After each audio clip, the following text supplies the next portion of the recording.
Ladies and gentlemen, we're here. I'm part of the Kliq, isn't everybody? Yes! Yes! Yes! I got an idea, yeah. Beat up John Cena!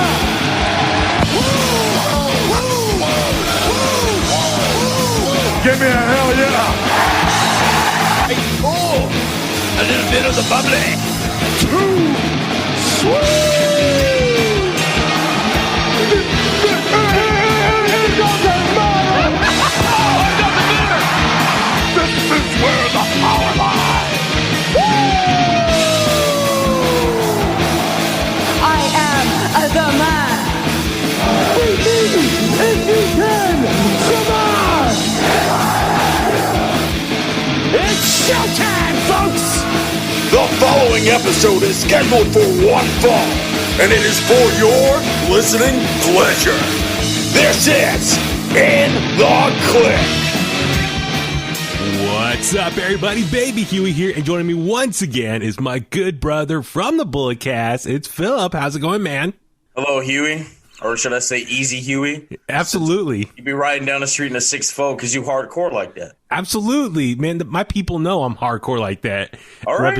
Representing Alameda in the 510. All right, man. No, he said he representing the Yay area. You feels me? Absolutely, man. I know about it all. Man, Huey be doing that thizzle dance in these streets. You feel me? Yeah, I got the Thiz face going on. Oh, let me see that Thiz face. What? Okay. Huey doing the Thiz dance? Man, we got to start doing videos for this podcast so people can see my actual facial reaction. I know. So they're listening right now and they're like, what the hell? I can be making any face right now. They won't no idea what I'm doing. That's true, man. People need to see the trifecta chief. Yeah, another name. Another name. Well, you're damn right. Well, Phillip, since you're full of names tonight, can you want to introduce our next guest or co-host for tonight? Man, he's one of the tag team partners. You already know he's one half of NBC, one half of the New Nation, the creator of Within the Ropes. Brian Chronic Tronic. You feel me? What's going on, Pepper? Wow. What's going on, baby? What's up, Brian? Bullet Cast champion. Yes, sir. Thank you. See, I would like people to know that I am the current reigning and defending Bullet Cast champion, and I plan on being the Bullet Cast champion for a very long time. Thank you guys for having me again. I appreciate it. I love being here. You're welcome. Glad to have you back on. Well, we had so much fun with you last week. I was like, you know what? We got to get you back on again. This episode, we got a lot to talk about, especially in the world of WWE news-wise, and Bray Wyatt. We will get into that. We're going to talk some of the highlights from Monday Night Raw and the highlights from this week's episode of Friday Night SmackDown. So much to get into, but yeah, Phillip, we should tell the Kliqsters. So before we hit the record button, the reason we were talking about Chronic, I had to explain to you who they were as a tag team. You got in your mind thinking about Dr. Dre and music and the weed, but no. Hold on. Look, I know people are out here using that for recreations and whatnot. Not I. Whoa. What do you mean? Look, it's a good album. That's all I'm saying. Oh, absolutely. It's a great album. But when you said Chronic earlier, I said, yeah, great tag team in WCW. Brian Adams and Adam Bob, or Brian Clark, I guess I should say. Oh, my God. But yeah, no, they were a tag team in the late 90s. Chronic. Yeah, see, Brian knows what I'm talking about. But yeah, I think that was 98, 99. So Phillip, you were just a few years old at that point. When it comes to great WCW teams, I'm only thinking about 3 Count. 3 Count. Oh my God. They should have went on tour, bro. I'm telling you. The boy bands were popping. They could have made it. They could have made some cheddar. They really could have. What about the Young Dragons? Yeah. Wait, the Young Dragons, wasn't that Taz, Hayashi? I forgot the other 2 guys. Let's talk about the WCW tag title. Yeah, that was made like literally the week before they went under, right? Yeah. Wait, no, or I'm thinking of the Cruiserweight tag titles. Or which one? Yeah, the Cruiserweight tag titles. Yeah, Rey Mysterio had like on that last show, or Oh my God. I think AJ Styles and whoever his partner were, they were supposed to win them, and then WCW died. Yeah. Okay. Young Dragon. Okay. Hayashi, Yang, Yami, how am I saying? I'm mispronouncing that so bad. Yami Zayn? What? Yeah, no, I'm butchering the name. So, it's Jamie Noble. That's right. Yeah, Jamie Noble was it? Yeah, I mean that was his name in WCW. Okay, gotcha. Yeah. I'm looking at Wikipedia right now. So, but yeah. So anyway, no, Phillip, I feel like that's partly my responsibility. It's like I am your surrogate older brother. So I do have an actual older brother. Oh, you do? Yeah, I've never met him though. Oh, okay. Well, you met me. You and I were close. So I'm gladly play that role for you. You're my brother from another mother. Absolutely. So, no, but like when it comes to like the 90s stuff, the Attitude Era stuff, since I lived through it, that was my middle school, high school years. So I got to inform you about that good stuff. Attitude Era wasn't all that great. Wow. Like 4 people were over. Like, let's calm down. I once said that to somebody and I got yelled at. They started saying, Al Snow, boss man. Okay. Look, I will tell this to anybody right now. The Attitude Era, look, the pops were cool and the music hit. Watch those matches back and truly tell me they're classics. Truly tell me like a random match on Monday Night Raw between Crash Holly and Molly Holly for the hardcore title was a banger. Tell me that. Be honest with me. Or the Oddities versus Mosh and Thrasher. You know, like what are we talking? What are we talking? Crazy stuff. I'd rather watch the Heavenly Bodies. Like, come on, guys. Man. Okay, no. So Brian, I'm just thinking. So yeah, okay, you were probably just old enough. I'm just thinking age wise to like kind of start picking up on the Attitude Era and whatnot. But okay, so you were right in the. Okay, God, like for you, pick up on the Attitude Era, like. When you were just old enough to process, like I'm thinking for me, like when I was, 6, 7, 8 years old, 9 years old, like it was the late 80s, early 90s. So like I still remember Hulkamania, Macho Man, Ultimate Warrior, all that stuff. Yeah. But I was so young. It was just, I didn't fully understand everything going on at the time. I'm just a kid, just enjoying the chaos on TV. You didn't know what puppies were? Oh no, believe me, no. When the puppies, Jerry Lawler said what every teenager was thinking. So So the Attitude Era, it was prime years because it was my puberty years. The so puppies I were loved prime. Let's be real. I loved every second of that. So, and at that time, I was really concerned and worried if they were really going to chop off Val Venus's pee-pee. So, Phil, you don't know about that? Oh my God! He said pee-pee. Oh. Speaking of that, have you seen his gimmick now? Val Venus? Cannabis Ken? Gimmick? Yeah, he's a crazy guy now. No, Cannabis Ken. What? That's his gimmick on the Indies. Cannabis Ken. Oh, okay. He's on the Indies. Yeah, I mean, I don't know about actively. This was like a couple years ago. He's bald now, and he doesn't have the body that he used to, and the tan's gone. So he's basically just like this older, middle-aged stoner guy. Yeah, I know he has like a cannabis company or something, but I know he's also like very crazy conspiracy stuff now or politics and he was saying some nasty stuff on Facebook last year. Yeah, you should have him on here. I want to talk to him. I actually did interview him a few years ago. I did. Where's this audio? It's somewhere. I might be on our old server or something. No, but yeah, Jimbo and I did talk to him years ago. And it was okay. I mean, it was right before he went public with all the crazy stuff. But if I was to interview him again, I would not. So, oh no, you have to. That's what gets the numbers, man. Just ask him like, "Are you vaccinated yet, man?" or something like that. Just ask him like all this stuff. I know somebody we can ask that. But no. But that's the thing, Phillip. Is that might be like I'm just speaking out loud. I know we mentioned we should maybe do like a Patreon or something. Maybe that could be a fun bonus show for the Patreon supporters, is me giving you like history lessons of the Attitude Era or something. Like we rewatch like big moments, and I want your reaction since you were too young to watch it in real time. what did I just say? Like Philip's history lesson. Like Phil, I'm trying to think of a name for it already. We'll brainstorm. If it's not DX, The Nation, Rock, Austin, Taker, Mankind, I don't want to see it. Dude, there's some other. But that's the point. Get the stuff that they don't show in the highlight packages. That's the stuff we need to watch and get your reaction.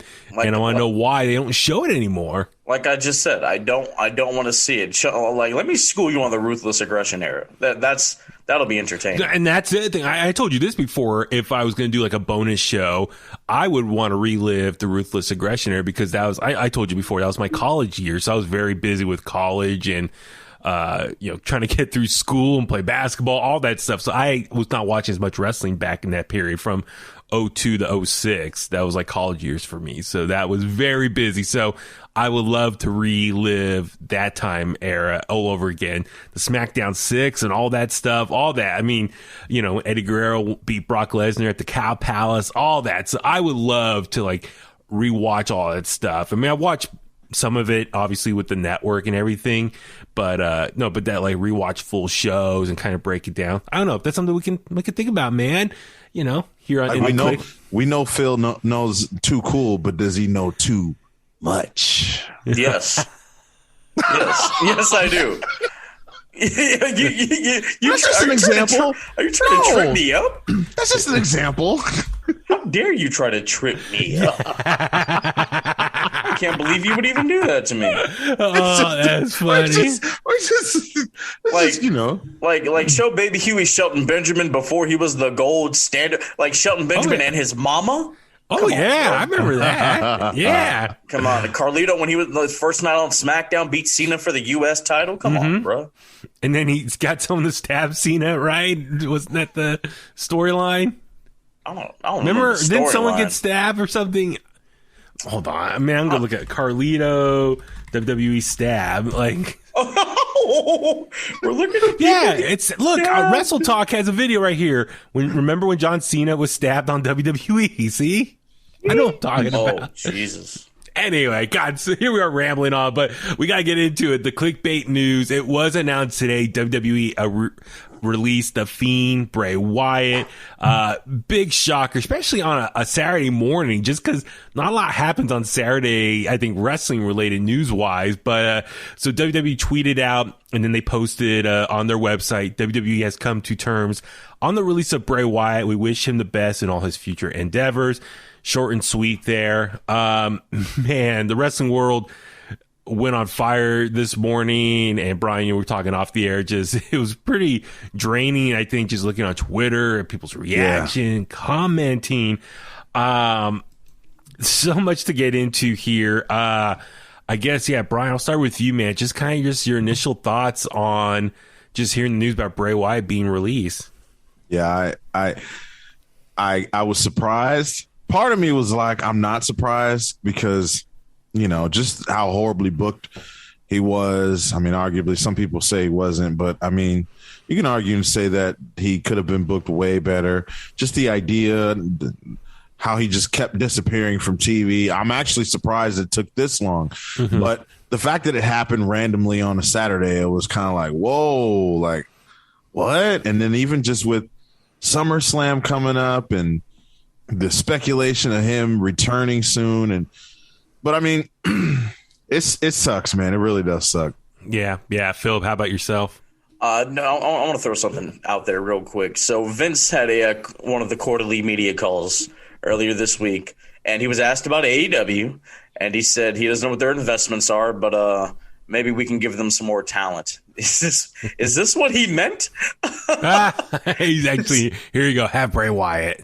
Yeah, damn. I mean, like, I was shocked. I was like, "Yo, what?" But I'm like, I don't like when people get released. I don't get all upset like everybody else because the people will be upset for a few days and then they'll forget about it. Like, if you're truly upset, like, go to the Pro Wrestling Tees store, buy the merch, and people think like, "Oh, WWE's terrible. They're out of a job." Like, they still get paid while they're sitting at home. I don't think people understand that. They still get a check for 90 days. Whatever they averaged in a paycheck, they get that every 2 weeks in the mail. So like they're still making money while they're sitting at home. Like people don't understand that. And Bray, look, for the WWE has creative restraints, yes, but for the Fiend to work as well as it did and how creative that guy is, he's going to be fine. Like give like that mind with creative freedom. I don't know where he lands. Go somewhere else besides AEW, man. Because like I say this every week, they have too many people. Like, go somewhere else where you can really make an impact. Like might sound crazy to people. Throw that fool over at Ring of Honor. Yeah, I mean, so I to wrap up this conversation at the end, let's speculate where he could go. So yeah, hold that train of thought. But yeah, I'm with you. I was very much shocked. I was like, wow, because he seemed like a lifer as far as he's been with the company since 2009, dating back when he was Husky Harris and the Nexus. Then he repackaged on NXT as Bray Wyatt, start the Wyatt family, and then the Fiend a couple years ago. So he's accomplished so much in WWE. I thought, yeah, he's going to be with the company forever. I mean, his dad, IRS, worked for WWE for a long time, and Bray Wyatt comes from a very, large wrestling family. The grandfather's Blackjack Mulligan, right? Yeah. So on his mom and dad's side, so his dad's, Wyndham, IRS, and then his mom's side is part of the Blackjack Mulligan family. So, it was Wyndham from the Four Horsemen, that's his uncle, and Barry Windham. And so yeah, he comes from a very big wrestling family, his brother and all that, Bo Dallas. So I really thought he was going to be around for his whole wrestling career. So it was very much a shocker. But at the same time, I mean, I would have been more shocked if this happened a year ago. Not so much now, considering how many people they've released over the last year. And you look at how much they really used him in recent months. I mean, we haven't seen him since, what was it? WrestleMania, the match with Randy Orton, and really focused on Alexa Bliss. And then we saw him the night after on Raw, the Monday Night Raw after WrestleMania. And he did the quick little Firefly Funhouse thing. He said, I'll be back. Yeah. We haven't seen him since. And I know there's a lot of people speculating, like, what was he up to, where he's been at. Nothing confirmed. I mean, I saw one wrestling news site. It wasn't like a really big wrestling news site, but they were trying to say like he had some mental issues or he was taking like a mental break or something. Yeah. But no one else really picked up on that. I think partly because, that's kind of maybe unfair to speculate without him confirming it publicly himself. So they didn't want to, guess someone's medical condition. That's a little sensitive topic there. So, but that's the one thing people thought, like he was still very much hurt and upset, with the passing of Brody Lee, and that's one of his close friends. So we don't know what's going on in his personal life. And so, and if that's a reason why he's been gone for so long, but nonetheless, just him being actually released. Yeah, it was very much a shocker, and it's just unfortunate because I think there could have been so much more potential they could have done with him and his character and what could happen. I saw they kind of explain what WWE said, or explanation of why he was released. So apparently John Laurinaitis said it was due to budget cuts, and Dave Meltzer reported on that. And it sucks because he was due to come back in August. So I was kind of curious, was that going to be something for SummerSlam? Because you had thought SummerSlam this year is going to be a WrestleMania 2.0. All hands on deck. It's going to be the second biggest show, if not biggest show of the year for WWE. So you would thought they want the Fiend involved for the spectacle of it all. So it's a shocker, man. Let's say he's involved at SummerSlam. What does he do? I mean, they could probably throw a last-minute match together. Or he'd probably, like, whatever Alexa's doing, I think that would be the smarter option. Like, he cost her. Yeah, get involved somehow, payback. Because they kind of were teasing, even though she was kind of like his apprentice. But it's like she was taking the powers away from him. And she's doing this thing with Eva. Like, he could have cost her that match.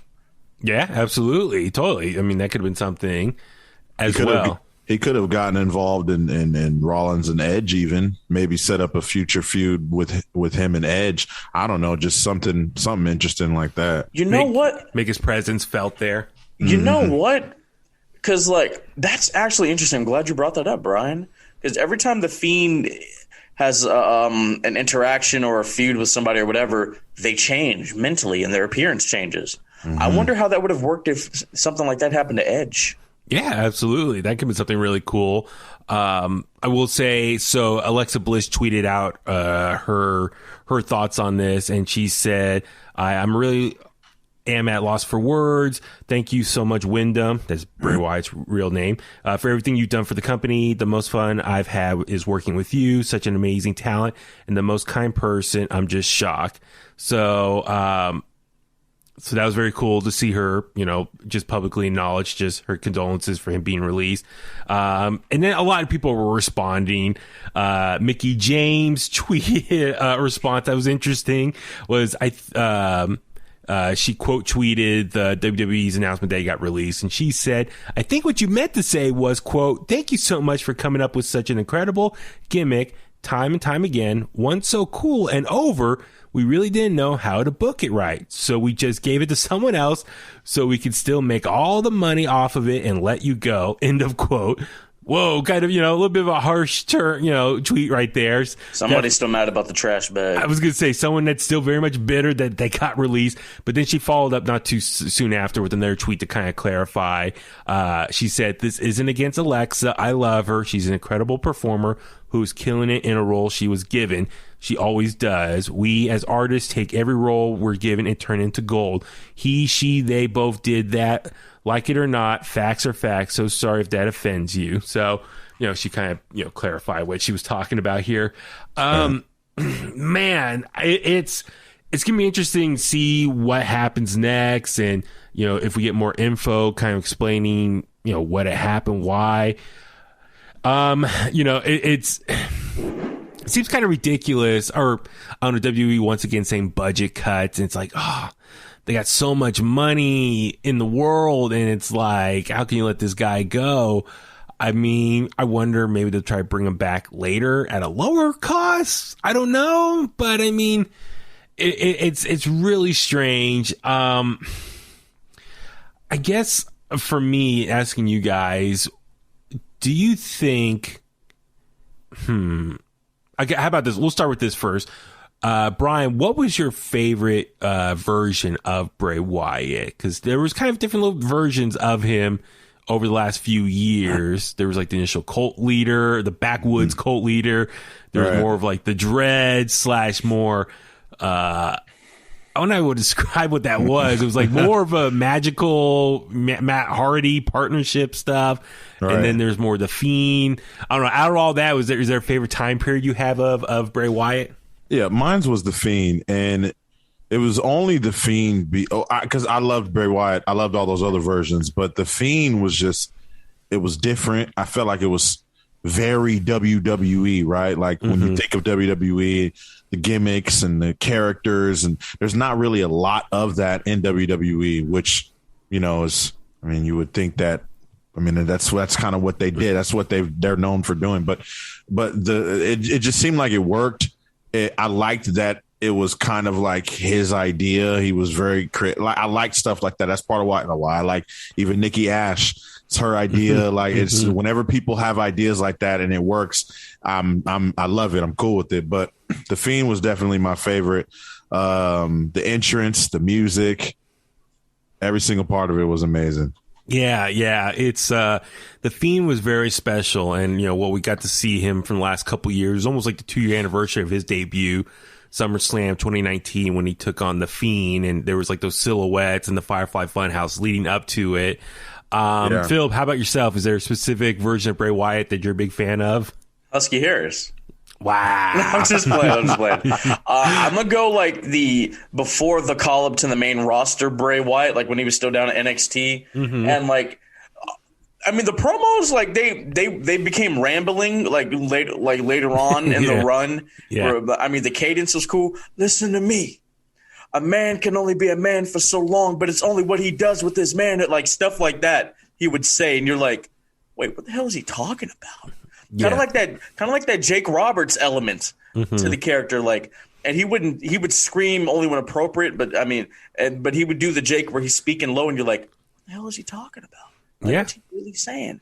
And I really liked that because I've grown up with the shouting promos, and to get an element of like that old school where we're just calm and we're quiet.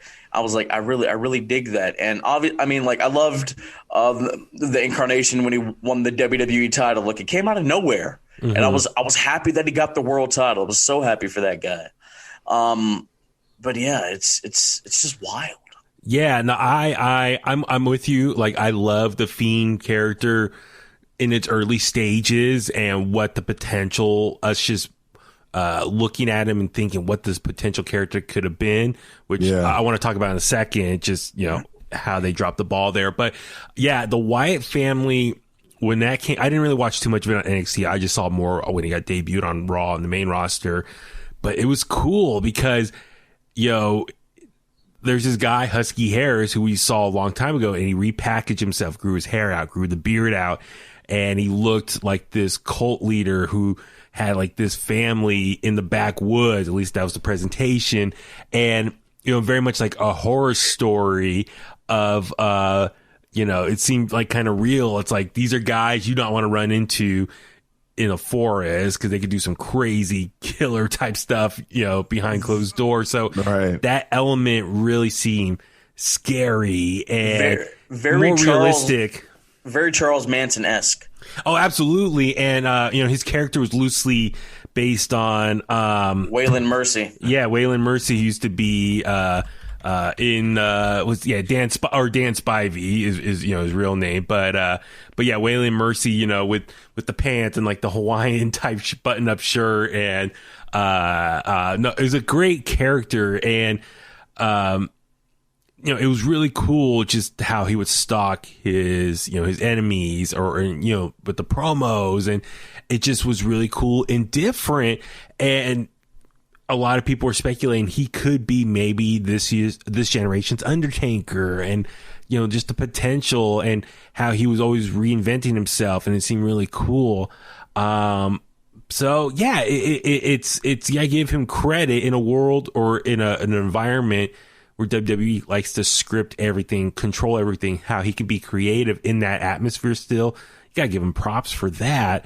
But yeah, so Brian, let's just talk about the Fiend itself. Do you think WWE ultimately dropped the ball on him, or do you think the Fiend just ran its course and it had a small shelf life to begin with? I mean, just kind of let's kind of focus more on the Fiend now, because I think that's kind of like the most popular incarnation we saw of Bray Wyatt. Yeah, I think WWE definitely dropped the ball.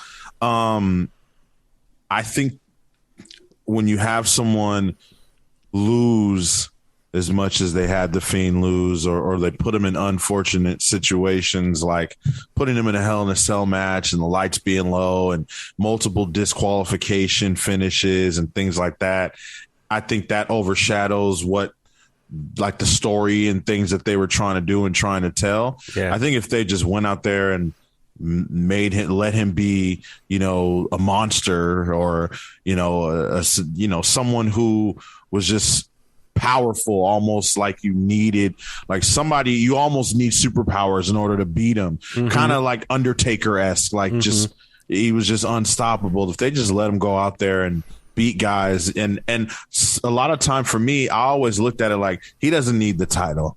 You know, when he dropped the title to Goldberg, I was like, good, because he doesn't need it. But, you know, a lot of people were frustrated because it's just like, why is Goldberg beating the Fiend? Like, he should not beat the Fiend at all.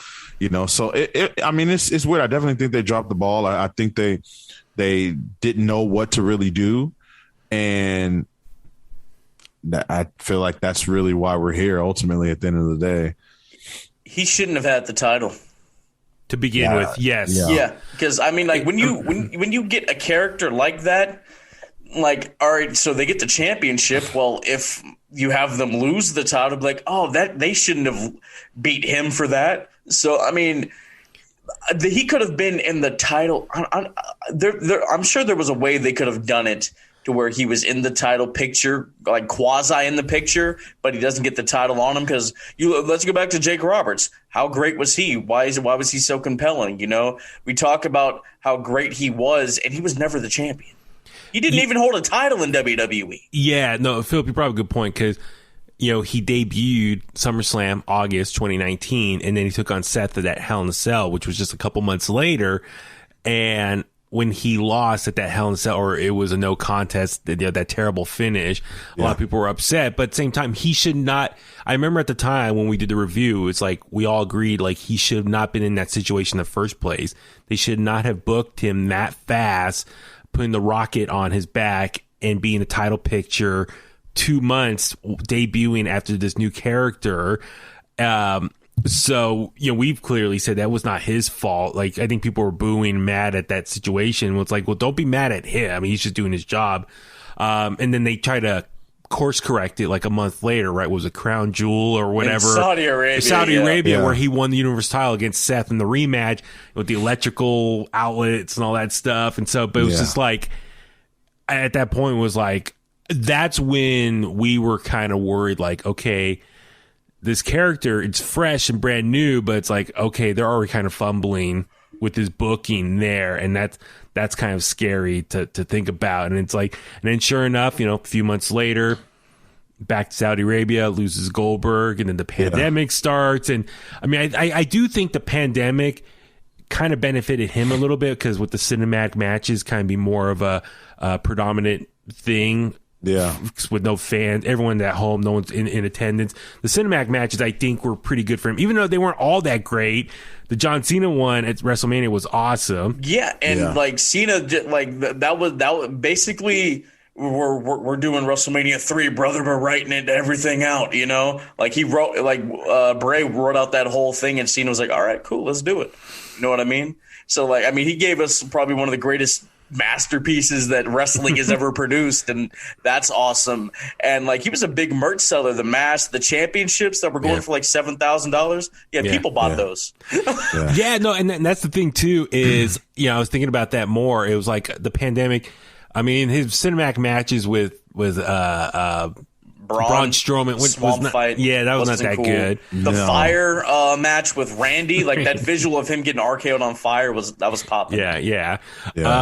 So I think real quick, I think Bray did a really good job with the loss to Goldberg, the way he explained it. And again, I don't know if that was his input or if that was WWE and their writing, but I think Bray did a really good job. He rebounded from that in explaining why he didn't even need the title, and the fact that the title wasn't even in his plans in the first place. Like, his plan was never to get the championship. And so I felt like, okay, that's a good reset. Now we're gonna right this wrong. Now he doesn't need the title. He's gonna go after people who did him wrong once and all that. But then they dropped the ball again, and it's really crazy to see. But real quick, you know what I wanted to see? Because we're starting to see a more enthusiastic or entertaining side of Roman since the crowd has been back in his promos. Like, the cadence is different. I wonder how the Fiend would have fared against the Tribal Chief. Now, he doesn't beat Roman, but Roman, you're like, yo, I'm kind of shook. You know what I mean? Well, and that would have been really interesting to see play out. Like, Roman's very serious and realistic, while Bray is more in this fantasy world. I guess for me, the Fiend, like, when I saw him debut and kind of the story we've seen unfold, I was like, this is really interesting. Here's this guy. Now, correct me, based on my interpretation, we have a character here who's got kind of like a split personality. He was previously Bray Wyatt, the cult leader. He's, was losing a lot or getting beat up. He goes away, but he comes back and he has like a split personality, where the Firefly Funhouse is this world that he lives in, like a Mr. Rogers type character. And then when he gets upset, he unleashes this other personality, the Fiend. Is that, Phillip, how the initial concept of the Fiend, that's how you think it was supposed to play out? I believe so. And I saw this Twitter thread, I want to say around the time the Goldberg match happened. Yeah. And it was like this really long explanation of the Fiend and his psychological well-being, and that he was getting this advice from one of them. Like, he was like basically on a couch, and he was like going to a therapist, and they were advising him to do this and relaxed or whatever. And I think it even said like this was all one big dream or something. And like the guy he was talking to was like Jake Roberts or something. Someone's like somebody put some real thought into it. I wish I could find that. Yeah. But basically, yeah. But he did have split personalities and everything like that. And it was just it was really interesting to watch, man. And maybe that dream sequence thing should have happened. Like they do a shot of Bray just on the couch. He wakes up like, wow, that was a crazy dream. Thanks for your help or something like that. Well, I was just going to say, like, for Bray, so on paper, it's like, okay, this is what this new character is. He's broken.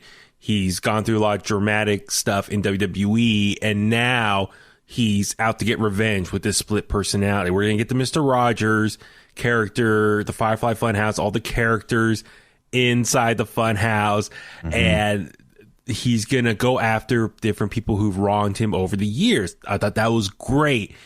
What I thought, I wish they would have done a better job with the Fiend was, look, what's the term in the movies? Psychological thriller. That's a genre in movies where it's like you got like a crazy person going after people and you're playing head games and playing tricks on them and you don't know what's going on, the twists and turns. I really thought from a storytelling, I wish they would have done more of that with the Fiend.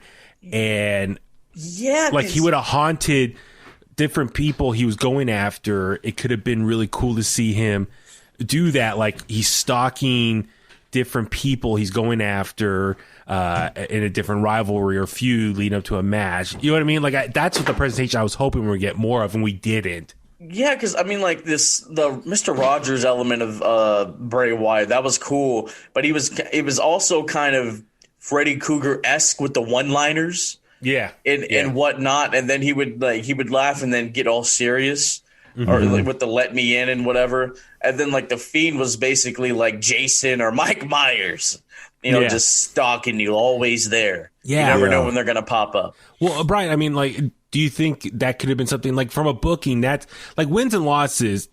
He needs to be booked special. I like how when you have someone like that type of character, you don't want to see him all the time. You don't want to get burnt out of that character. And so that's why I thought if you really go in on the psychological thriller presentation, there could be someone in his past as he's haunting after, and it would have been cool if like, maybe that person, I'm just for example, like Randy Orton, I'm just throwing it out there because they do have history. It would have been cool if like Randy Orton was maybe, I don't know, in the back and there was a note or something and he's like, what's going on? And maybe it's like an Easter egg to like their old feud years ago. And then maybe he's like in a match, Randy Orton one night, and like the lights go out, or there's another trace of Bray Wyatt haunting him or stalking him and really playing head games, and then it leads to a match. They didn't really kind of tap into that type of storytelling. I don't know if they just didn't creatively could create that type of story, or maybe they thought that was too deep and the audience wouldn't like it.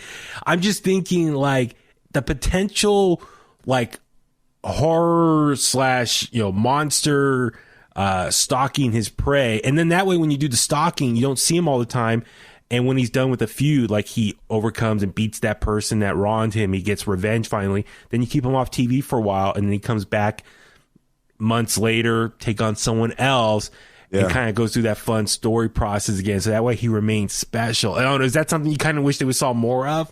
Yeah, definitely. And I also think that like with the Firefly Funhouse, it was fun, but it got a little stale, and it got stale very quickly. And I think that's another thing that they dropped the ball with. Like, that was a big part of the Fiend. Like, what was being done and said on the Funhouse was or at least it started off transferring into what you were going to see the Fiend do in the ring, out of the ring, whether, it all started in the Funhouse. So when a bunch of random stuff started happening in the Funhouse for no reason, and then it wasn't about the Fiend anymore. It was about the dolls. I forget the dolls' names. The rabbit, the pig, the Vince one. The Vince one. It was about everything else and not the Fiend.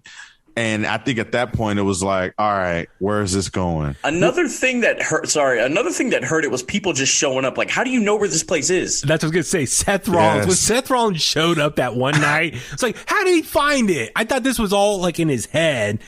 Like, I didn't think this was an actual location. I interpreted it was his head. You know, his split personality. You see, if people hadn't been able to show up there, that's where the dream sequence thing I was just talking about comes in. Mm-hmm. You know? And like that really hurt it also. And I'm just like, yo, this is in this man's head. He's like he's like in a psych ward or something. Like, he's crazy. He's somewhere in a padded cell in a straitjacket. You can't just show up. No. Yeah. No, and that's the thing. And that's where I think they dropped the ball from a booking standpoint is the storytelling, the presentation. I don't know, like I said, if WWE thought that was maybe, I mean, this is my guess, but maybe they thought, let's keep it simple. Yeah. You're doing these backstage segments in a fun house. That's it. And then you show up at the pay-per-view dressed as the Fiend and wrestle them. That's it. Like, they really stripped it to a basic formula, and it just, I'm with you. It kind of got burnt out and stale pretty quickly. And then when he started losing, then you're like, okay, I don't care about this character anymore. He's not that strong. And he seems kind of like a jobber at that point. And so that's what was also frustrating. Well, and I don't think they took advantage of, because one thing that I thought was cool was when he did wrestle. Who did he wrestle as? He wrestled Strowman, right, as the Funhouse Bray. And the Miz. He did a couple of those. That's right. Yeah, a couple just as Bray Wyatt, Mr. Rogers form. So it was Extreme Rules, and he also had the Miz. Remember, he was stalking the Miz, and then it was right before the pandemic. He wrestled the Miz, then Daniel Bryan. Yeah. And so and I thought that was interesting because, like you said earlier, I mean, keeping the Fiend mysterious and mystique, and just that, okay, you don't want to see him every single time. You know something's up when he's got to come in and handle business, take care of things. So when we saw Bray in the Funhouse, I thought that was just, they didn't utilize that enough. Mm-hmm. I think they were so wrapped up in the Fiend gimmick and the fact that it only works with this or this. They forgot that, hey, Bray Wyatt can still go out there without the mask, without the music, without everything. It doesn't always have to be like this. And, it's unfortunate, man. Weren't we supposed to get him and Taker? Because the speculation was that, like, at the Survivor Series last year, Bray's going to show up. He's going to show up and do something. Well, that was someone we thought he was going to get revenge on because Undertaker beat him at WrestleMania 30. Here in Santa Clara. 31, Or 31, excuse me. I'm with you. It was just like, I felt like what we did get, there was aspects that was very cool, but then there was a lot of stuff they dropped the ball on, and I don't know. I mean, like, listen, we could go on talking so much about him and analyzing there was different aspects when they first debuted, right before the pandemic, after pandemic. I mean, there's so much to talk about. Look, when he, like, now that he's free, I'm sure he'll pop up on Talk as Jericho and give like a tell-all or whatever. Yeah, that's usually the way this goes. Yeah, I'm kind of curious if he'll do like a shoot type interview and kind of explain maybe what his intentions were with the character long term, what were some of the road bumps and what he dealt with. So that's gonna be fascinating to hear down the road. I just thought of something. Let's say he pops up in AEW. Mm-hmm. And what if he has a confrontation with the Dark Order saying, this is a surrogate of one of my creations or something like that? And now, perfect segue right there. So what's next for Bray Wyatt? So a lot of people are like, AEW. And Twitter and people already today were like, he should take over the Dark Order because Brody Lee was the leader of the Dark Order, which he was a member of the Wyatt family. So there's that natural connection. And I don't know how I feel about that. I mean, just Brian, I'll start with you. Yeah. Do you want Bray Wyatt to go to AEW or somewhere else? And then two, if he goes to AEW, should he be the leader of the Dark Order? I'm like 50-50. I feel like the Dark Order, I wouldn't mind. I feel like that would probably be somewhere he could go and on a national big stage get the notoriety. I mean, everyone knows who he is, so I mean, wherever he goes, he'd be fine. But I think AEW is somewhere he probably would go. But the Dark Order, I'm 50-50 because, like, Okay. It makes sense, right? The Brody Lee thing. But then at the same time, it's like, it's so typical. It's very typical. And I feel like at that point you'd have to, it would only work if you have him kind of reel the Dark Order in and maybe turn them into bad guys again. And maybe get them back on that dark side, the path that they were heading prior to Brody Lee's passing. You know what I mean? Yes. I feel like if you told the story like that, it would work. But if you just have them go in there and because they're going to cheer him. Yeah. Bray Wyatt. If you have him go in there and join the Dark Order in the form that it's in now, I feel like it would again get old really quick. Yeah, no, I'm with you because, like, okay, the Dark Order started out as kind of like a laughing stock. Like, people were joking, like, who are these knuckleheads? They look goofy. Yep. And then they got a little more serious when Brody Lee came in and they were like legit heels. Yeah. Like, okay, we got this faction that are very much heels. But then in recent memory or recent time, they've become these lovable, I don't want to say lovable losers, but they were kind of losing still, but they were lovable baby faces. And now they're lining themselves with Hangman. And now they're really extremely popular. And so Bray Wyatt, if he was to show up as the new leader, would he be a babyface? I mean, I think he works better as a heel. So I'm with you. If he does take over the Dark Order, they need to become heels again. To make him that much more stronger. Phillip, how about this? And I saw it on Twitter or Instagram or something, so I don't know who to credit, but someone said, how about he comes to AEW, he becomes the new leader of the Dark Order, and in order to get that instant heat and make them heels again, he makes them all turn on Hangman and beat the crap out of Hangman Page. And then after they beat him up, they all align with him. Do you think that's a great way to get the Dark Order back being heels? Possibly, Jim Ross could be like, it's a mugging, or something like that. I mean, because Hangman, he's their top babyface, so that makes the most sense. Ooh, actually, how about this? Brian just thought of that. Listen, like guys like was it Silver? I mean, some of these guys, they're just natural baby faces. You like them, even when they're heels, they were not completely believable.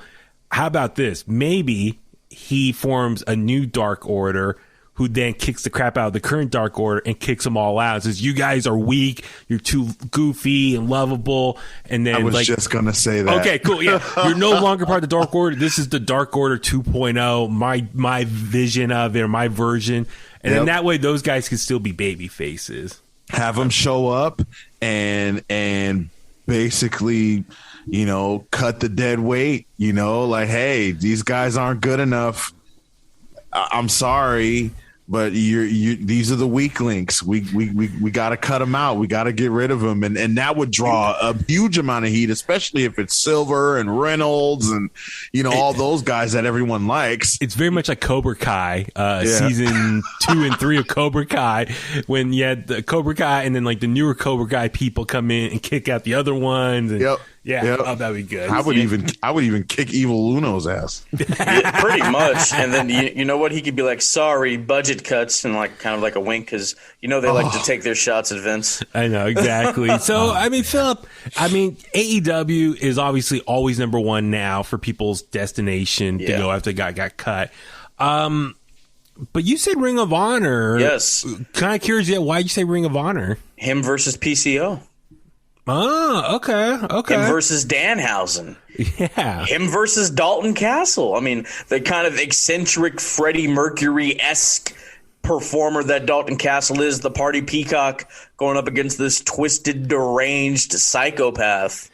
That's interesting to me. Yeah, and that's the thing. Well, and you say budget cuts with WWE. I wonder also, maybe they thought, listen, he costs a lot of money. I mean, his own contract, but the props, the puppets, everything around that character, that costs a lot of money. So maybe they're like, we got to cut costs there as well. So I wonder which promotion outside WWE can afford his creative mind. Sinclair owns Ring of Honor, and theoretically, I think they're a bigger company than WWE, financially wise. So they got dough. They can afford it.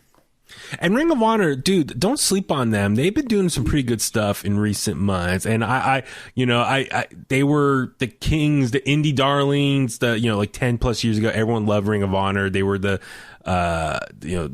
smaller promotion that all the greats went to. I want to have faith in them that they're on a resurgence right now, and they've been doing some good things. The pay-per-views have been pretty good. So I think they just need a couple maybe pieces to really stack that roster into like a really badass promotion. If they can land Bray Wyatt and afford him and maybe do some really cool stuff, that could be a great spot for him. Impact Wrestling, they have been known in the past for some of their good video production. I mean, that was with Jeremy Borash when he was there, but now he's like Triple H's right-hand guy on NXT. You could, what's his name? Eric Young. He's doing Violent by Design over there. Have him tap into some of that sanity stuff that he was doing. Yeah, I mean, Impact, I think, like I'm thinking, wonder if he should go somewhere a little bit smaller and be the really big fish in a small pond type of thing. Honestly, from a creative standpoint and just like what I'm thinking of, Ring of Honor sounds like the best option given the names I threw out there. Okay. And then EC3's over there. His whole gimmick is change your narrative. Bray's changed his narrative time and time again. Is it possible with the departure of, I would assume, Karrion Kross and guys like what's the name? The Colossal. What's his name? Bronson Reed. Is it possible that Triple H gives Bray a call and say, "Hey, come over here and work with Joe and be in NXT"? Man, I know the promos and vignettes would be up to par, if not better than the stuff on the main roster. That would be. If he were to go to NXT, I would almost want him to do something else. And he probably would. I would guess. He probably like, listen, the Fiend had its run for 2 years. It died on Raw and SmackDown. Yeah. That would be pretty badass though if he can come back and do something else, like new gear, like just him, just Bray Wyatt. Because like, have you seen the recent photo? He's shredded. Yeah. Is he? Okay, I haven't seen it. He's in better shape than WrestleMania. So like, he's ready to go. Okay, well. Listen, I mean, I know we spent a lot of time talking about this already with Bray Wyatt. I mean, there's so much we can get into, and I'm sure a lot of other podcasters and whatnot. Do it for us, Triple H. I know, Triple H. Come on, man. I'm talking to you. This is Phil Antoine talking to Paul Levesque. PP. P. Make it happen. Yeah. So we'll see what happens. Listen, I mean, we could talk to her blue in the face about the what ifs and what happened and what's next. So it's time will tell. I'm sure this is not gonna be the last time we'll talk about Bray Wyatt. I'm sure he'll do an interview. He'll pop up somewhere else, and we'll just keep talking about this, when that comes. So much to get into. It was like you said, there's so much to talk about Bray Wyatt. So let's jump on over to Monday Night Raw this week. Second show back in front of the fans, and we'll just power through some of the highlights. We don't have to go through break by break of what happened. But the show did kick off a little bit of a surprise. Nikki A.S.H, the new or current Raw Women's Champion, she kicked off the show with a promo, and she was excited to welcome everyone to Monday Night Raw. But the promo itself, the substance, what was brought up was interesting as far as, she's talking about not having a lot of confidence and always being like an underdog. I'm just paraphrasing here. And, she's trying to overcome the odds, and she did it to become champion. Brian, what was kind of your initial takeaways from this promo? Because I could see both sides. While people liked it and some people hated it and thought it was cringy. I don't know. What about you? Just kind of Nikki A.S.H, making a big promo. It seems very typical WWE babyface, cringy, like underdog, saying all the right things that, I can't do the accent, but, it was cringy. It was typical baby face. I can't believe I did it. I finally did it. But at the same time, it's kind of true. She did overcome a lot. I mean, everybody. I mean, the entire Sanity group is gone now. Yeah. And so she survived that. I know a lot of people are disappointed in the fact that her gimmick has changed, but I think aside from it being something that she wanted to do, I think it fits her. I think she has the ability to do it. I think. Yeah, no, I'm with you. It's like, okay, like what she said, it's like, okay, like part of me is like, that's cool, because I think a lot of younger kids can look up to her and be like a cool role model, superhero, and based on her current character, that can really go towards a younger audience. Yes. However, someone like me, a 37-year-old who's watching Raw and that older demographic, and we all know WWE has an older demographic. I think a lot of people are watching this be like, oh my God, we've heard this so many times over many decades, and it's like, this is nothing new, and it's just, and it could come off a little cheesy or cringy. It's like, okay, like, cool, you overcame the odds, yay, but you're dressed like in a superhero outfit. It's kind of goofy. Little kids might think it's cool, but it doesn't really appeal to an older audience.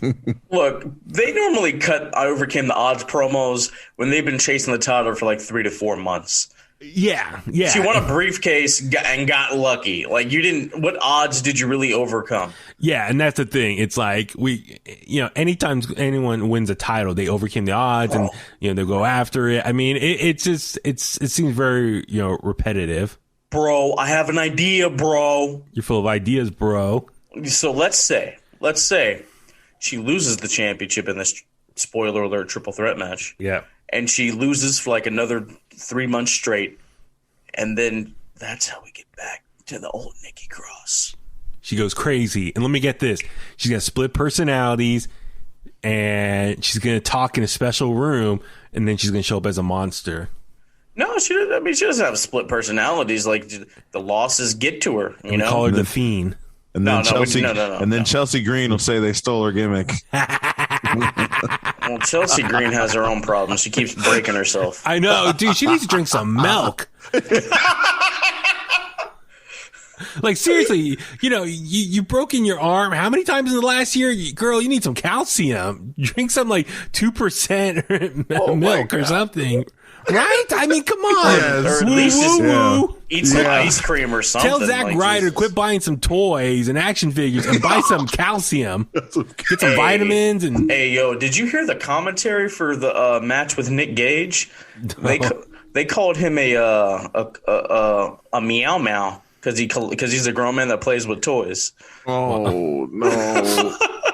I was like, okay. But, going back to Nikki Cross. Yeah. I mean, like, she just loses and loses and loses. And then, she needs to find clarity. She needs to find sanity. True. But no, so it's just like this promo. It's like, okay, I want to root for her. And, I want to be her supporter. But I'm like, okay, we've seen this before. And then sure enough, Charlotte comes out and they have a match, at the main event, and Charlotte beats her. And I'm like, wait a sec. First off, 50-50 booking between last week and this week's episode of Raw. But Brian, like, I mean, why do this to your champion who just won last week? She loses the following week to Charlotte Flair?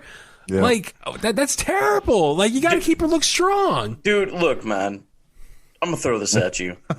Hurricane beat The Rock and then lost the next week. Okay. But he was a champion, though. Like, that was just... Hell, back then, beating The Rock might have been a bigger deal.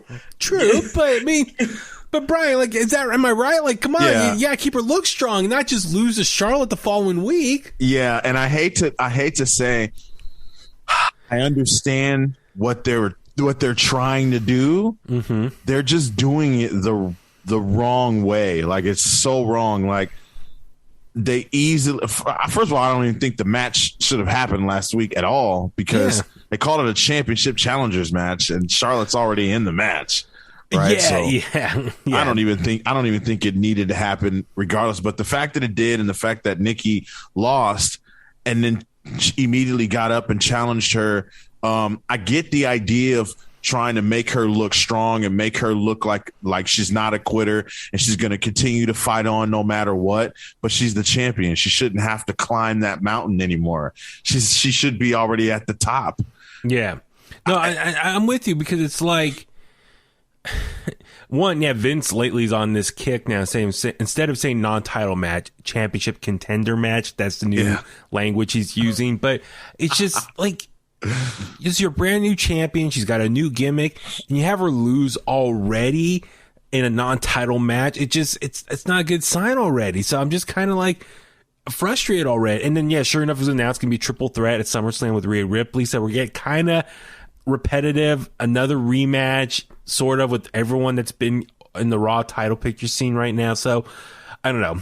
I'm kind of like already kind of over this already. Just my patience is really short with this one. So and I feel like it's I feel like it's another one of those things where just like Vince, you know how your audience feels about this kind of thing, especially because it's like, okay, you get Nikki A.S.H. She's over. I think she's over. A lot of people would argue and say she's not over. She's getting bad reception at live events. I don't think that's the case. I just think that people are just upset because they don't like it. Because, like you said, it's not for the older demographic. It's for the kids, you know, which I feel like the kids need something like that. It hasn't been anything like that in a while. But it's like, Vince, come on, you know that's not a way to get this over, this gimmick, and this it's just not the way to go. Have her lose right out the gate like that. Like, people are already on edge and not really sure. So then you have her lose, just like, we really don't like her now. Yeah. No, it's gonna be interesting to see how they handle this moving forward. And that was, like, I think the big storyline from this episode of Raw was with Nikki Kross, or Nikki A.S.H, Nikki A.S.H, whatever you want to call her. So I don't know. We'll just listen. Queen City. Look, I know we got a few weeks left to SummerSlam, so hopefully they do this right. Look, she might actually warm. She might actually win at SummerSlam. Becky's music hits, and then the next night on Raw, this is cute. You know, like Becky will say, "This is cute," or like, and then at Payback or Clash of Champions or Great Balls of Fire, whatever the hell they're doing, Becky wins it there, and then we forget all about this. You don't think Becky shows up before SummerSlam? No, it would have to be at SummerSlam. Get that nice pop after, like, Nikki Cross retained, and then that comes on, and you're like, oh my god. You know, she wants the title she didn't lose. But here we go. But I think Nikki would have to lose because that would immediately destroy all the momentum and all the work that WWE has done to try and get her over, because they're not booing Becky. You got to have the Queen City win that title. You know what? If they could find a way to get it back on. No, you don't want to. They're not going to cheer Rhea over Becky. Rhea's done for. I don't. But then you don't just want Charlotte to just rack them up this quick like that, you know. Yeah. So Nikki might have to bite the bullet. You know, she might have to bite. She might have to bite the cape and take the L. So. Listen, I mean, we'll see how this goes. I mean, I want to be positive, but we know how creative can be, so I'm already having my doubts, so that's not good. But another thing I want to talk about real quick is, listen, we saw WWE Champion Bobby Lashley come out and responded to Goldberg's challenge for the championship, and he just said no. He refuses, and he doesn't want to take on Goldberg at SummerSlam. And he said nah. And then we saw his former Hurt Business members, Cedric Alexander and Shelton Benjamin come out to the ring. Boy, that was random. Right? How random that was. But they want to try and challenge him, take him down. And so Bobby Lashley decided to do a handicap match, 2-on-1, and he dominated here, and he very much like Roman Reigns, he smash him, stack him, and pinned him. I mean, that was on Monday Night Raw. It wasn't at WrestleMania or anything. So, Phillip, what'd you think about this match here, and just ultimately, the finish, how it played out? Well, of course it wasn't at WrestleMania. You really think this would main event? No. I mean, look, man, it is what it is. Like, I guess the Thunderdome never happened. Because, like, weren't these two just feuding with each other? Then all of a sudden, aligning themselves. Yeah. Yeah, I'm like, I guess, you know, it is what it is. It happened. Oh, well. Brian, for yourself, like, do you think Bobby's like, oh man, that was a cool finish at WrestleMania. I want to do that at some point. I need to smash and stack a couple guys myself, even though it's my former Hurt Business partners, but I got to do it. Yeah. And again, it goes back to the typical, I feel like Vince or whoever was like, just have them smash them and stack them. And that worked for Roman. He's like, all right, how are we going to do this? Vince is there eating a steak wrap. So what are they doing tonight? Smash them. Stack them. Pin them. I mean, literally, that's what I felt like. He's like, listen, Roman did that at WrestleMania. It was awesome. Let's have Bobby do that as well. Make him look super strong. I think it's just to set up a message to show how dominant he is. Yeah. And make it more of a challenge for Goldberg. Mm-hmm. Look, next week it'll be 3 guys. I like it. It's, man, even though it was Shelton, and not to say that Shelton's a scrub, but, you know, Shelton and Cedric, even though it was those two, I liked it. I like when Bobby Lashley's aggressive and dominant like this. So I didn't have any problem with the smashing and stacking. Well, I was kind of hoping that they were maybe gonna like come out and like, listen, you know, Goldberg's a big challenge, and like maybe realign themselves.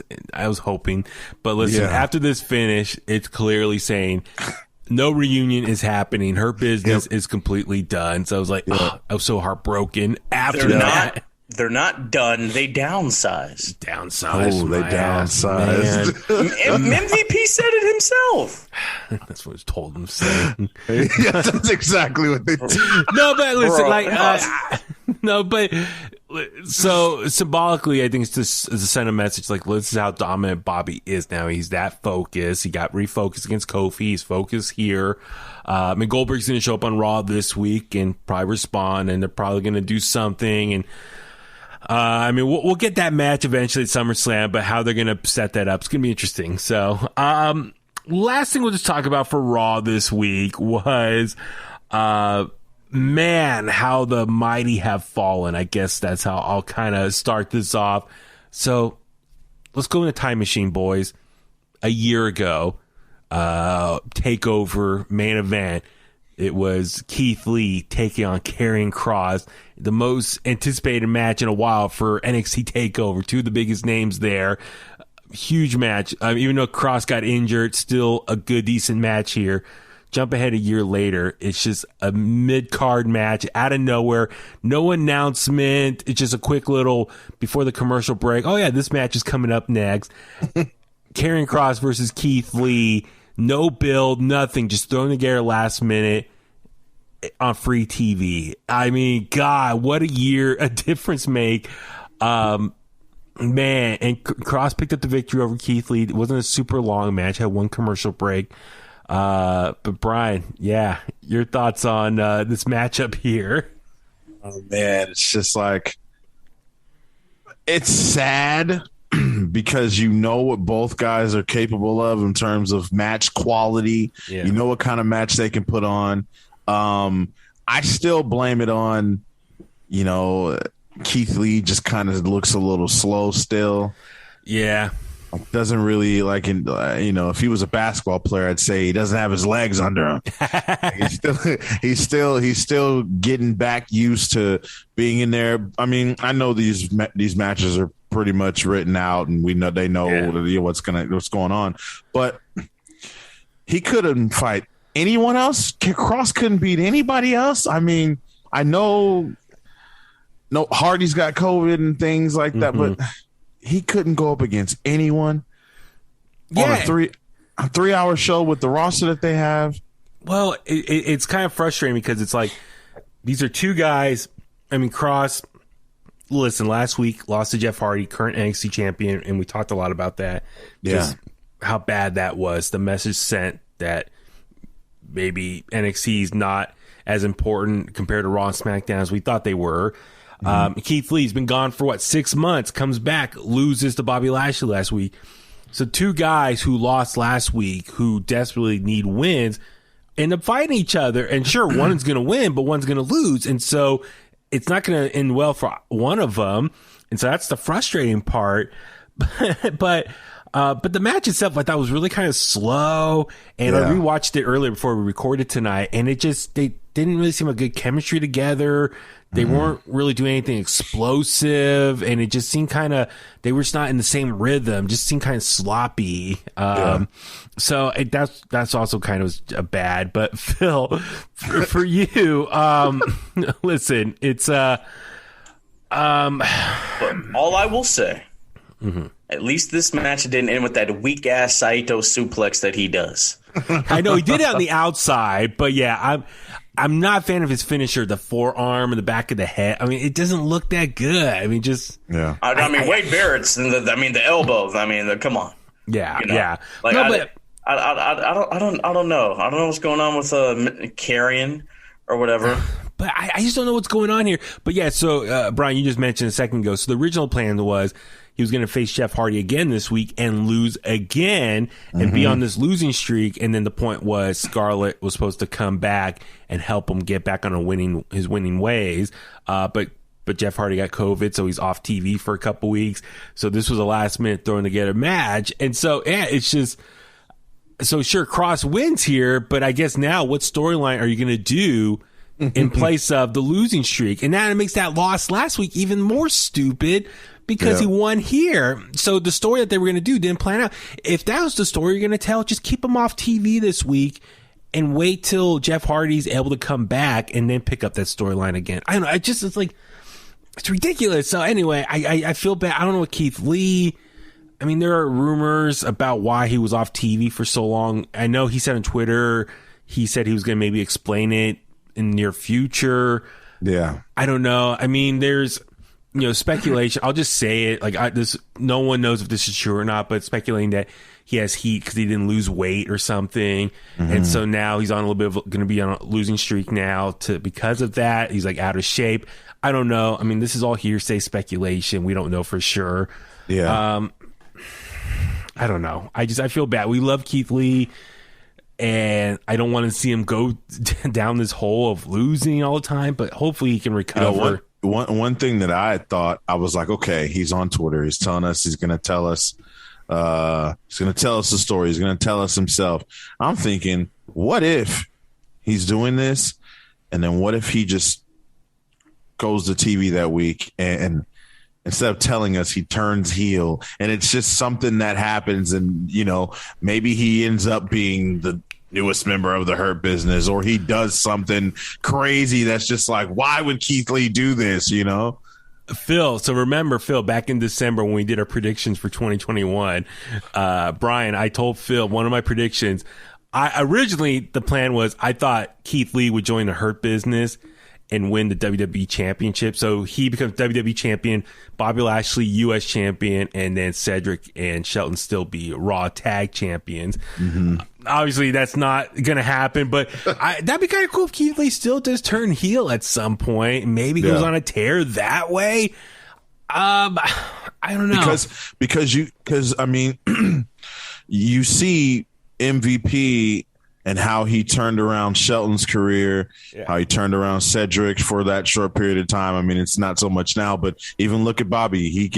You can have Keith Lee go straight to MVP and just be like, look, man, I'm on a bit of a losing streak. I need you.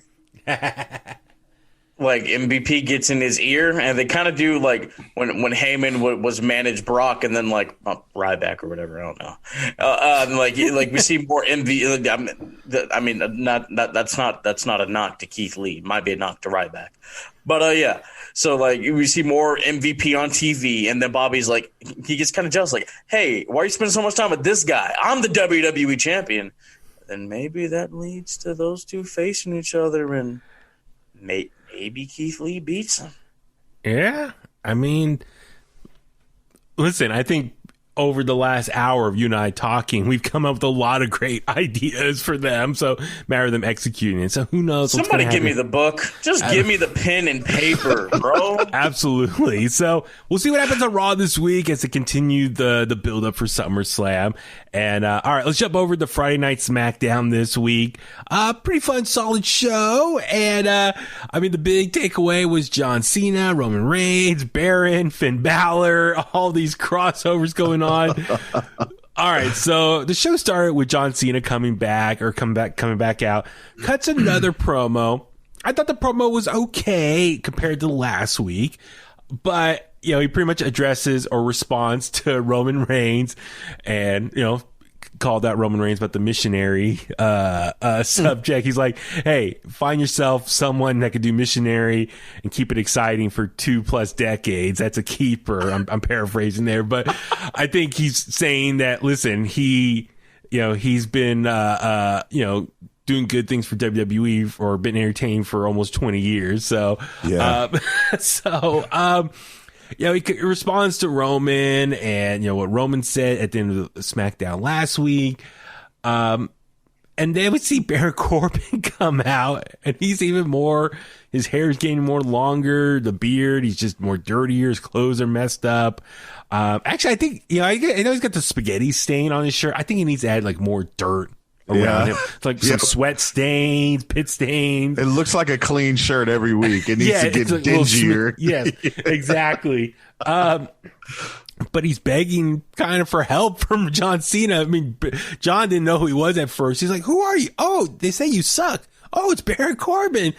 And then Baron Corbin's like, you're a Hollywood star, man. Give me some help. Give me a move. Give me a role in the Suicide Squad, and turn into a nice little plug for John Cena. He's like, we already filmed it. It comes out this Friday. And then he's like, I could be your stunt double, man. And he's like, that's not going to work. We don't look alike.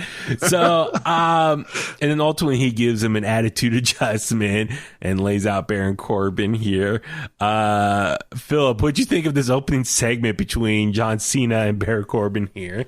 Baron Corbin is a gem, and the t-shirt does need to get dingy, or get some tea and get a spray bottle and just spray it up or something. You know what I mean? And John Cena, this was an FU. This was no attitude adjustment. It was the old school way where he waits and he lifts him up heck long. I loved it, man. Corbin's really coming into his own. I'm a fan. Brian, do you think Baron could potentially become a babyface out of this riches to rags storyline here? Do you think he could become, he's been heel this whole time in his career, but do you think Baron could become a babyface out of this? I think he could. I see you. Phil, you don't agree? I heard Sam Roberts say this, and everything he says is gospel. So he said Baron Corbin could become a motivational speaker, but as a heel though. Look, I was rich, and then I became broke like you guys, but now I'm rich again. Be like me, I think that would be interesting. Oh, what's his name? Oh my God, the motivational speaker in the early 2000s. He came from WCW. Mark Marrow. No, not Mark Marrow. Brian, do you remember? He was one of the young guys in that WCW stable in 2001. Then he came over, but he's unfortunately passed away. Oh my God. He had the tattoos on his, the flame tattoo. Oh my God. People are probably listening and screaming at their talking about? Oh boy. Hold on. Give me 1 second. I'm going to look at motivational speaker. Oh boy. You said WCW? Yeah. Let me see. See Mark Marrow. Oh wow, Mark Marrow got listed here. Oh my God, I'm totally spacing. Let me see if I look. I'm looking on Google Images. It's all Mark Marrow. Is Mark Marrow a motivational speaker now, Phillip? Yeah. Oh, you didn't know this? He's a motivational speaker. Oh my God, no! That's what I'm thinking. He did this one about his mom, and it makes you cry every time you see it. Oh my God, let me see. Flames tattoos. I'm gonna see if that helps with the Let's see. Who is this? It is a bunch of Mark Merrows. Right? Here he is. Sean O'Hare. That's who it was. O'Hare. Sean O'Hare. Yeah, right? he was with Roddy Piper. Yeah, when he came to WWE. Was he like a motivational speaker, right? Or my God. That's funny. I looked up Flame Tattoos WWE, and that's what I got. Sean O'Hare. That's right. Sean O'Hare. That's right. Remember, but he was like doing the speaking from the White Room. I don't know. Yeah. Anyway, but anyway, so yeah, it's cool. I mean, seeing John and Baron interact with each other here. But let's jump ahead. So they had the big contract signing for Finn and Roman for SummerSlam. And that was the big thing. Roman accepted Finn's challenge last week. I thought it was going to be a match just on SmackDown. I didn't know it was going to be SummerSlam. I was like, oh, that was cool. But they come to the ring, and Roman, takes a spot at the head of the table, and Finn's off to the side. And, Brian, I thought it was kind of cool that Roman said, like, I'm going to beat your ass and, like, send you back to NXT or something. He said, I'm going to smash you and send you right back to NXT. Dude, I love that. Like, hey, kind of continuity. NXT is part of their universe. Yep. But they're talking, and Roman signs the contract, and then Finn was about to sign, and then Baron Corbin comes running out and tries to sign the contract. Phillip, would you have been happy Roman versus Baron at SummerSlam? So this is actually funny. Mitchell, who was on, he used to be on the Bulletcast. He once said that Baron Corbin and Roman Reigns would tear down the house in a match. I thought this was gonna be it. No way. Yeah, I was getting kind of like, yo, is he really about to sign this? I was starting to think like, oh, wait a second, what's happening here? Hold on. And so we see John Cena come out, make the save, and then he just signs the contract with the left hand, though. I didn't know he was left-handed. John is so talented, bro. Like, he speaks Mandarin, he plays piano. John Cena's great. Yeah, but Pat McAfee, which I give him credit, man, he at times has like great common sense, or he's a man of I don't know what's the word, responsibility, or he makes sense when he's out there, and he says, hey, I didn't go to law school, but I don't think you could sign a contract that doesn't have your name printed on it. Like, John Cena sure signed the paper, but Finn Balor was the name typed out on the thing. Yeah, so they zoomed right into it, and I'm like, that says Finn Balor. Like, that's an actual contract. They actually do have a piece of paper. But it's true. Like, I technically, I've signed a couple contracts myself through work, and yeah, when you have a legal document that has your name printed on it, no one else can sign it for you. So, dude, and I'm gonna sit here and say right now that everyone was upset with John Cena calling him a jerk for stealing Finn's opportunity. But you know who the real jerk is? Sonya Deville and Adam Pearce. For allowing it. They're the real heels in this situation. I figured I was, you know what? I said this on the Bulletcast. I'm like, yo, what if they sent Baron Corbin out there, like they gave him a little extra cheddar? You know what I mean?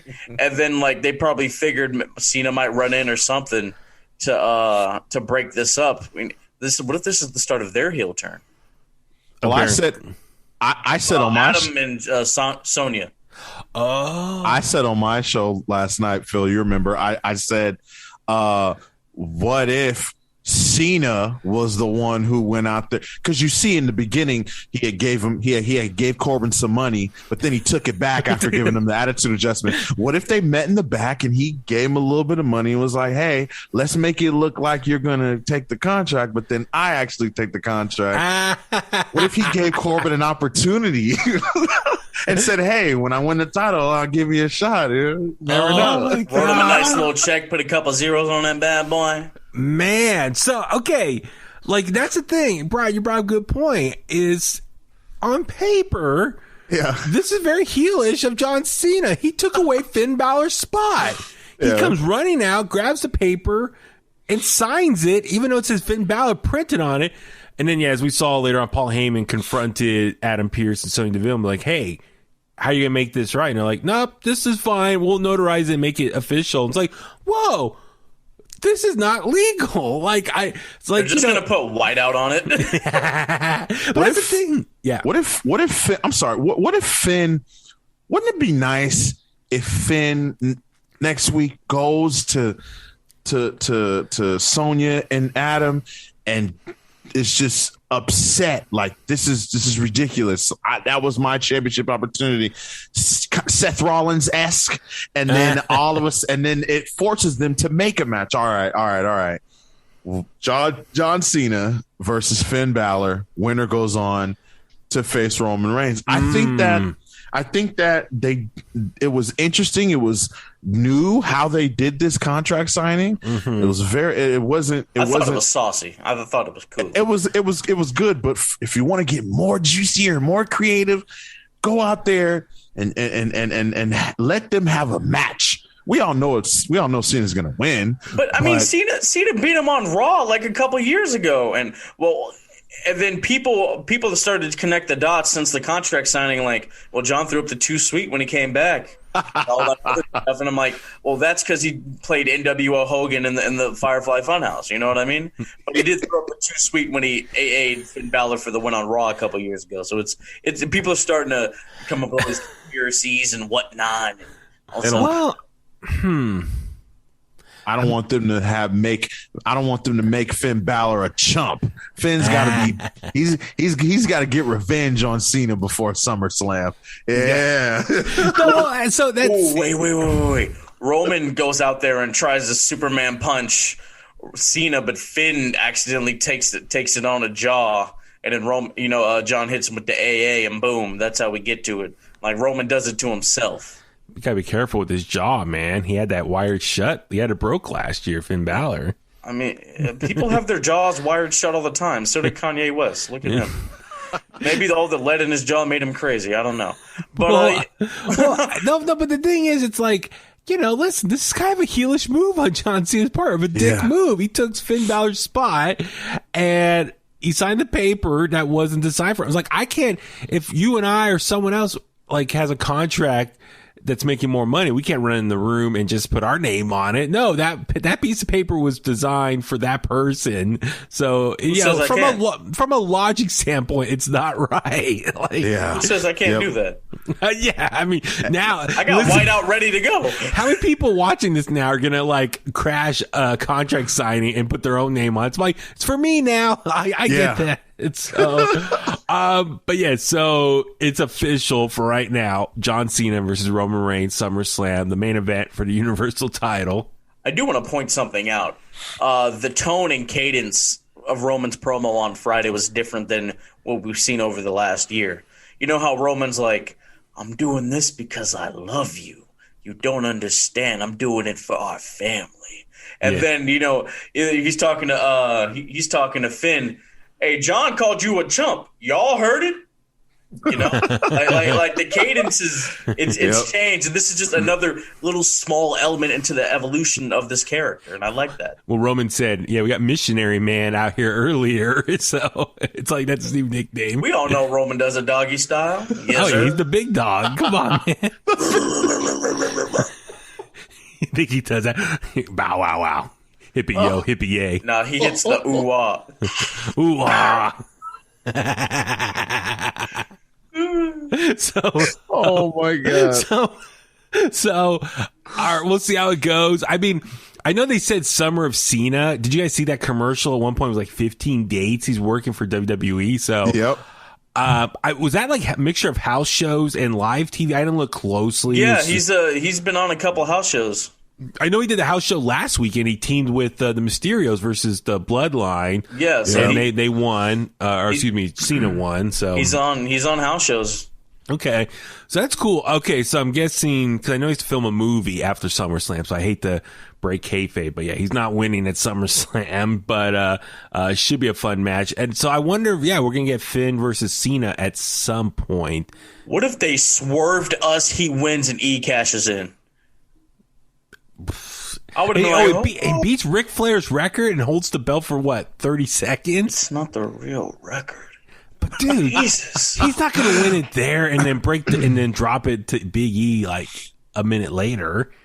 He's going to break Ric Flair's title reign number. It's not the real record. But then lose it a minute later? No, they can't do that, man. Okay, WWE's done stupider stuff. Like, put the WWE Championship on Psycho Sid. Like, I mean, like, what do you want from Hey, man, Sid was awesome. I love Sid.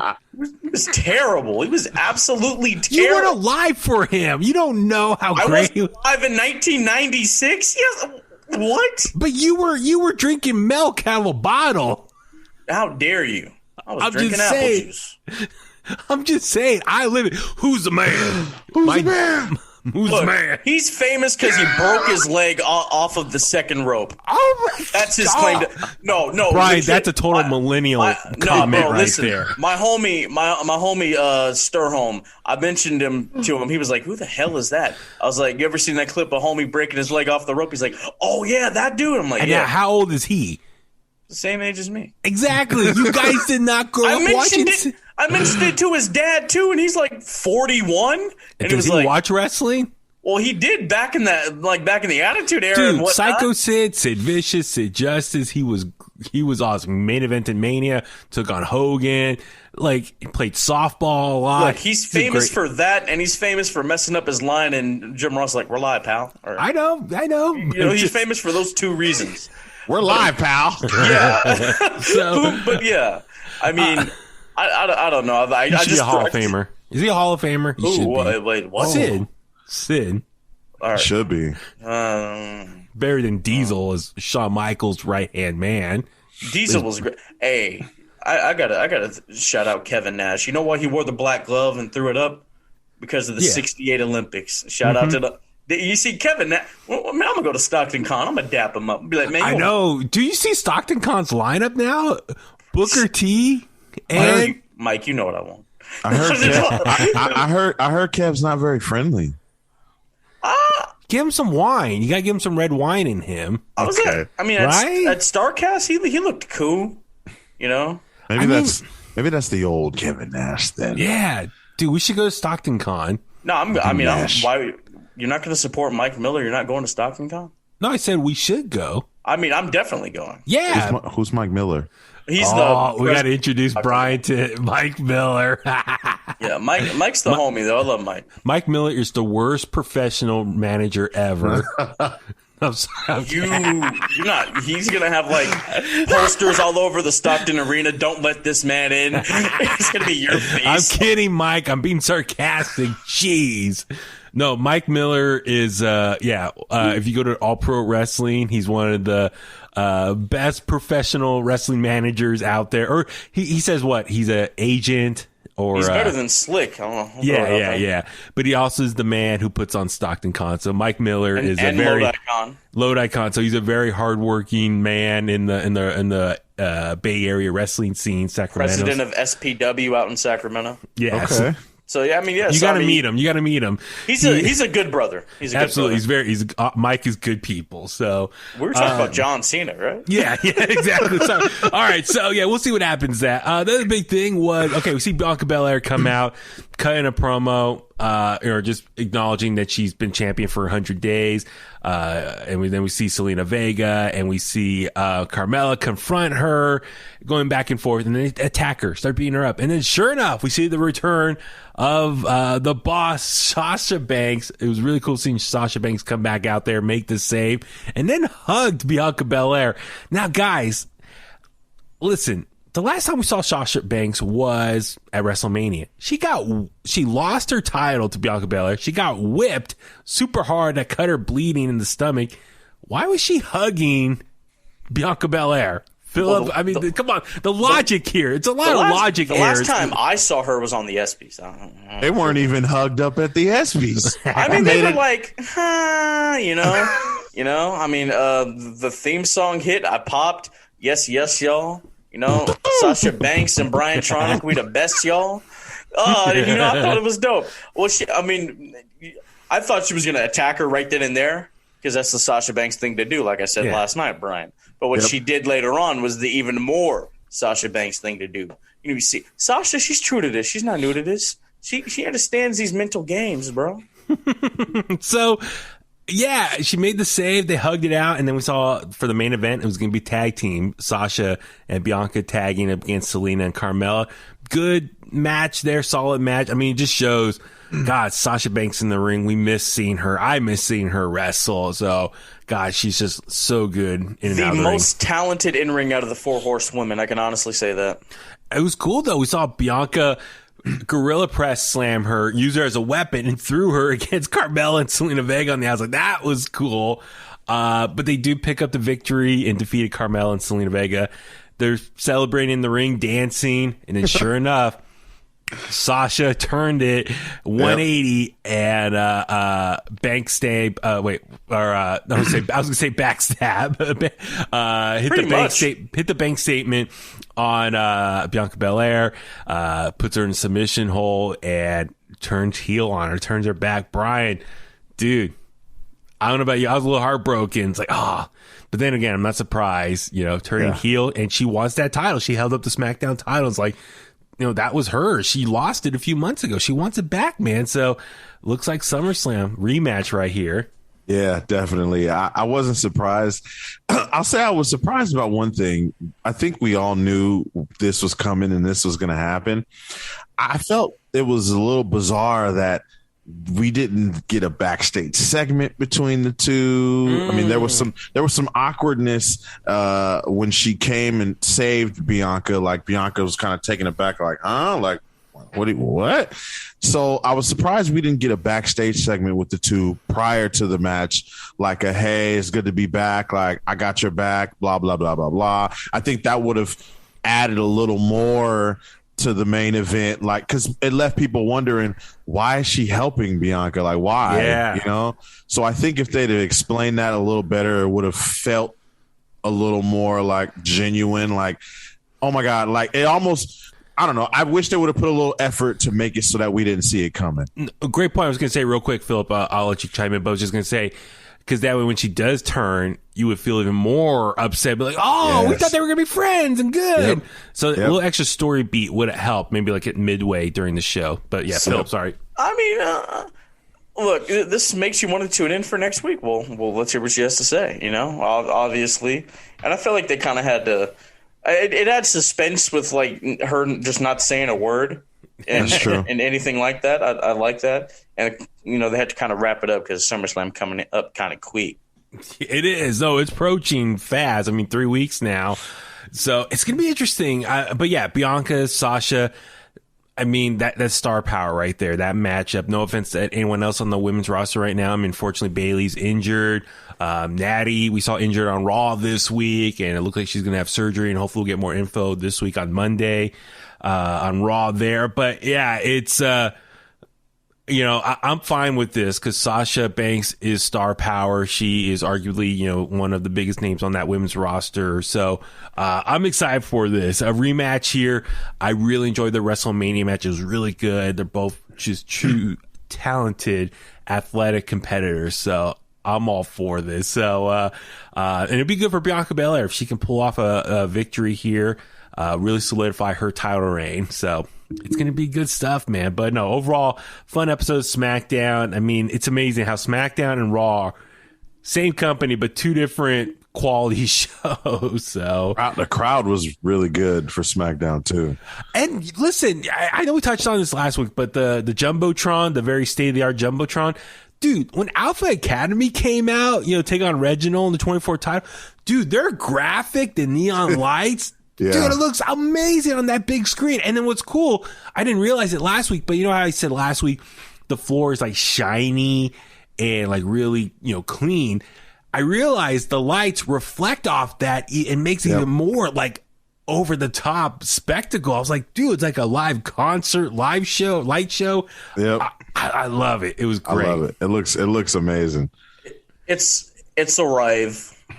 It's a rave, darlings. It's a rave. Absolutely. So, a lot of good stuff, dude, guys. I know this was another marathon episode here. So, if you're a Kliqster listening right now, you're a true day one, or you're the superstar for listening all the way through. We appreciate this. You're a lifer. Yeah, absolutely. We appreciate you guys listening all the way through this one. But yeah, let's start wrapping things up. Brian, I'll turn it over to you. Where can all the Kliqsters find you online? You Kliqsters. See, I butchered it on my first try. Kliqsters. Yeah, don't worry. It took me time. Yeah.